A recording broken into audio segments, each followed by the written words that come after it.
down there to fight for more boards so they can win.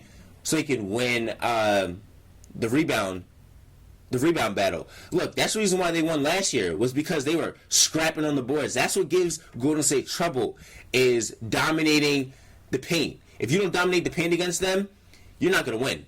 So, but to get back to Golden State, they need to make sure and keep fighting down there for boards and make it a tough battle for them down there in the paint, and get scrappy with them in the paint. Granted, Draymond Green, Zaza Pachulia, and those guys getting down there, scrapping, and JaVale McGee scrapping and getting those boards. That's really key.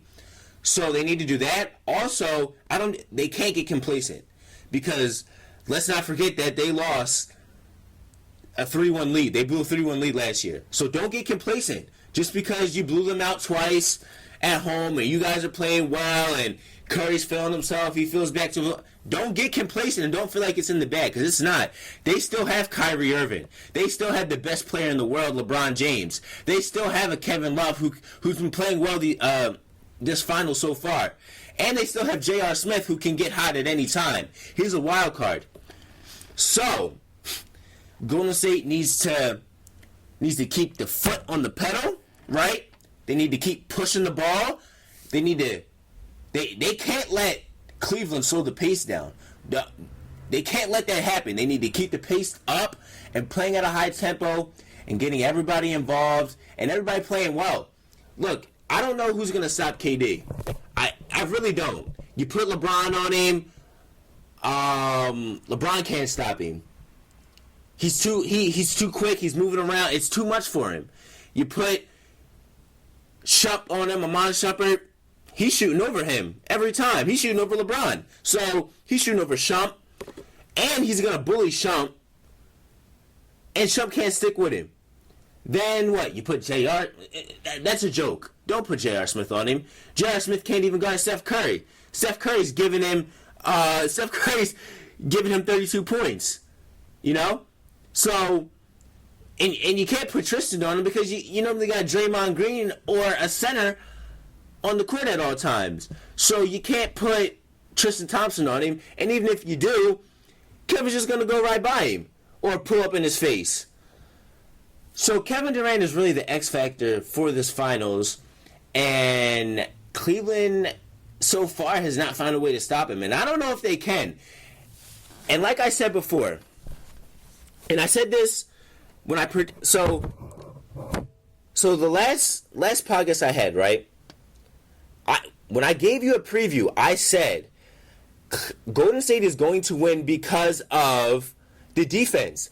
I literally threw offense out of this. And if you take last night's game, this was an offense. This was a shootout type.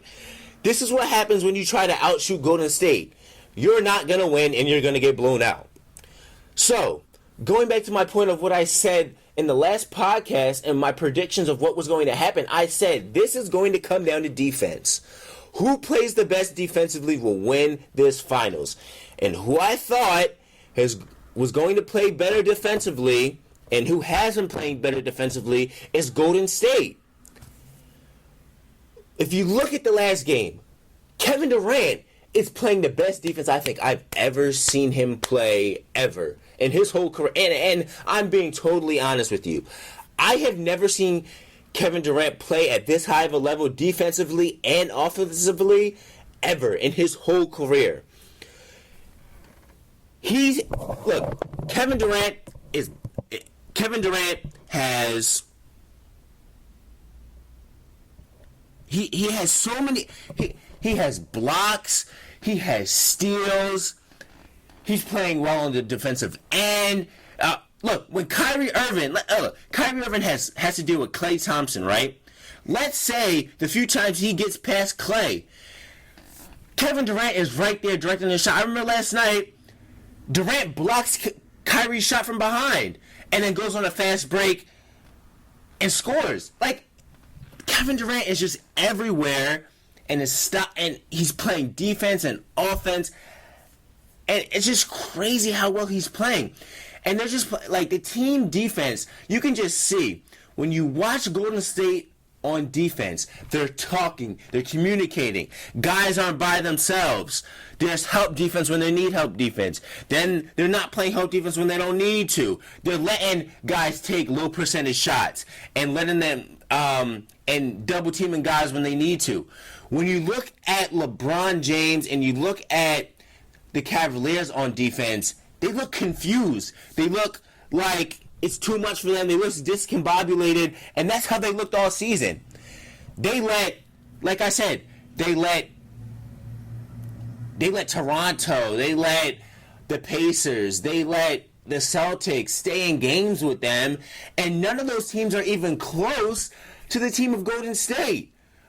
Golden State has ran through every team that they've played this whole playoffs. They haven't lost a game yet, and to be honest, I don't know if they will. My last podcast, I never gave how many games. I wanted to see a few games to really make my prediction. I'm going to say 6. I don't feel like they're going to sweep. LeBron James is too good and too passionate for there to be a sweep. If there's a sweep, I will be very, very surprised if they sweep.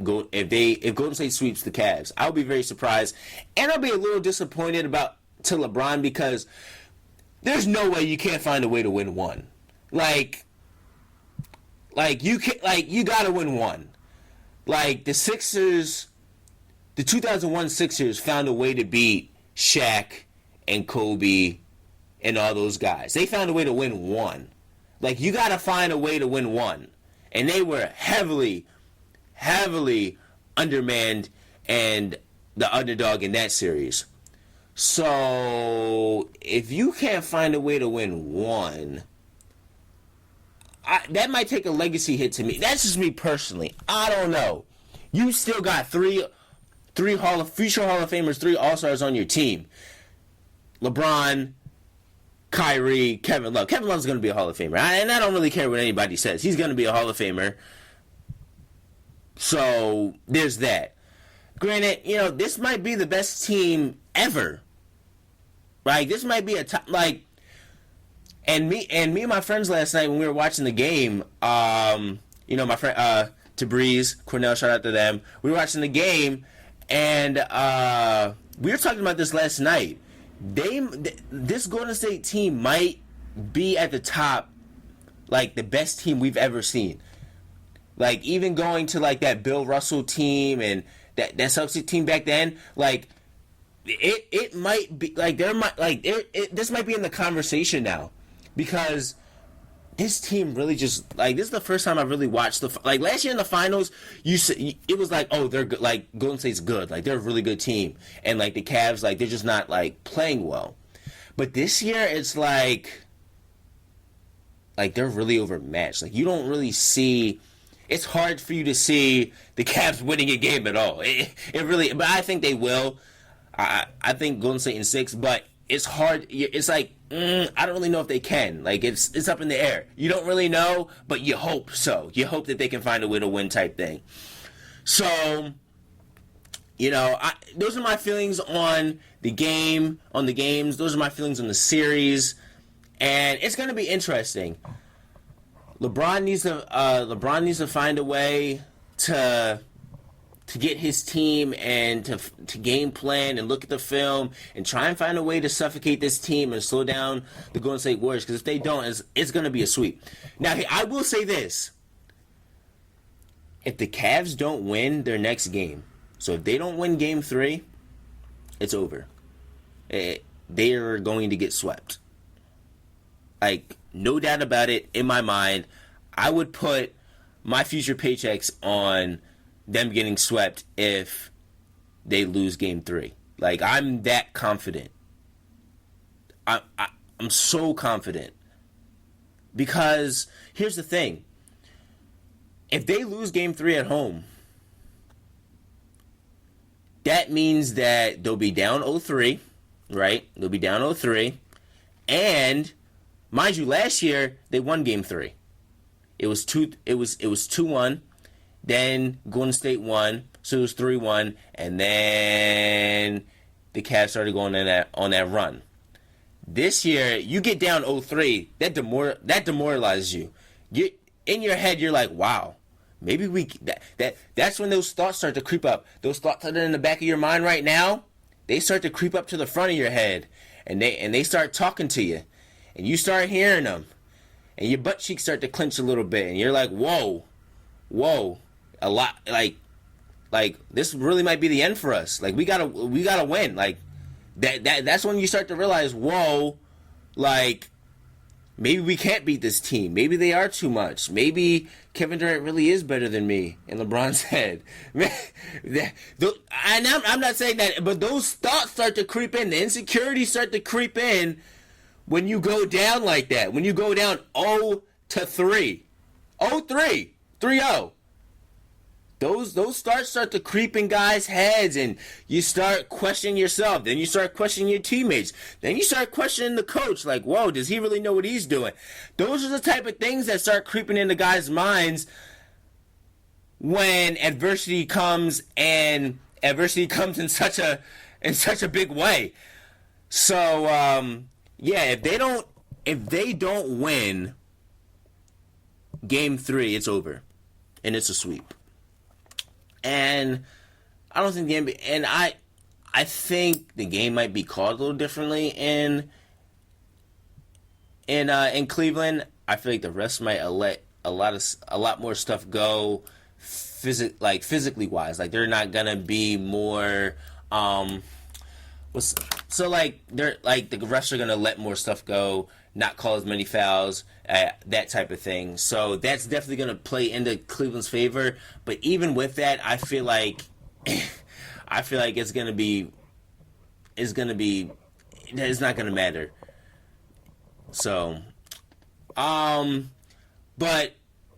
so today I gave you my points on Game 1, Game 2, what the Cavs need to do to win, what I think Golden State needs to do to win, and, my predictions of what I think is going to happen.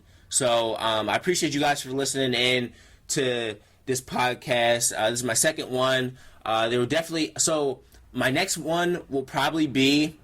I'll probably wait till after... No. I'll wait till after Game 4. So after Game 4... We'll see what happens. Maybe the series will be over by then. Maybe it won't. We don't know. But maybe it will. But maybe it won't. I think they're gonna get one. The Cavs are gonna get one. So, the Cavs are gonna get one. So, I'll say I'll have a podcast after Game 4. I'll recap Game 3. Then I'll talk about Game 4. And yeah. So that's that. So I really appreciate you guys for listening.